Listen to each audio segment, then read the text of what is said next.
Forward. The biggest waves for surfing emerge like rolling thunder set on a course for destruction during the winter months due to the offshore storms. However, the surfer lifestyle and its Hollywood portrayal are glorified throughout the warm summer months. During its heyday, the 1960s to mid-1980s, the Southern California beaches were packed with beautiful bikini-clad young girls and suntan teenage boys with long sun-bleached curly hair. Hollywood took the real-life surfer image and over-exaggerated it by mocking the laid-back lifestyle of the courageous thrill-seekers. Throughout the past 5 decades, surfers, for the most part, were falsely given a bad reputation that stems mainly from fictional movies. Not saying the sport has not had its share of individuals that behave poorly. In the past, surfers were portrayed as lazy, weed-smoking, hippie and freeloaders with no ambition in life other than surfing, such as Jeff Spicoli's character portrayed by Sean Penn in the movie Fast Times at Ridgemont High. That is not the reality for the true surfer. There are many types of surfers. Some surf as a status symbol, hoping to be looked upon as special by their peers. Some surf for an outlet to release pent-up aggression. Some surf simply due to the geographic location where they reside. Some surf just for the thrill and others for the sport. There is surf punks whose underground subculture gives a bad reputation to surfers. And then there are those that surf because they must. They have a spiritual connection to the ocean. Without it, they feel as if they are suffocating.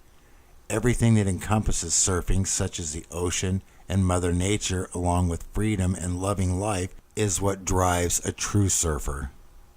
Nowadays, books and most movies with a surfing theme all have one thing in common.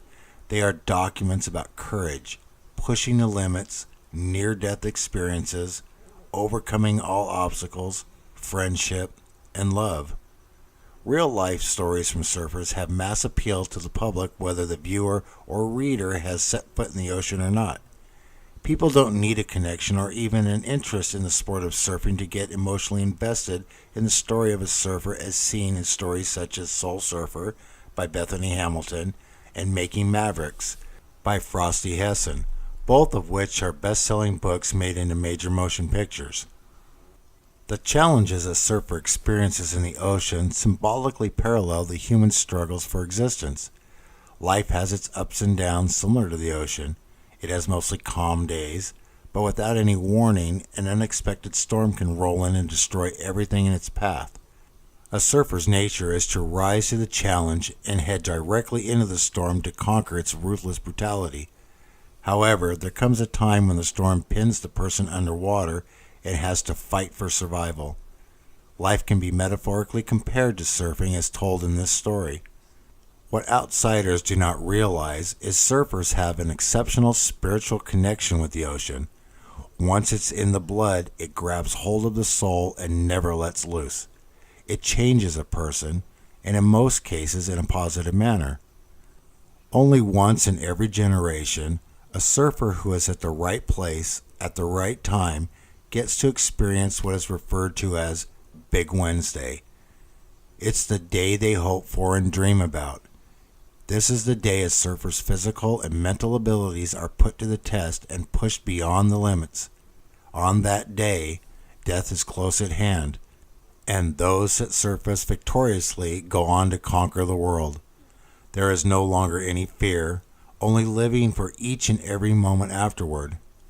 You don't need to be a surfer to enjoy this marvelous true tale about how a boy that was different than most, didn't follow trends or succumb to peer pressure, experienced life-altering devastation, and then conquered the world. People from all walks of life can learn what it is to truly be alive and survive life's fierce storms from the tale of a surfer, even if they never grab a board and get into the water to take on the brutal monsters of the ocean. It is only a true surfer that has the courage and the right to call my wave.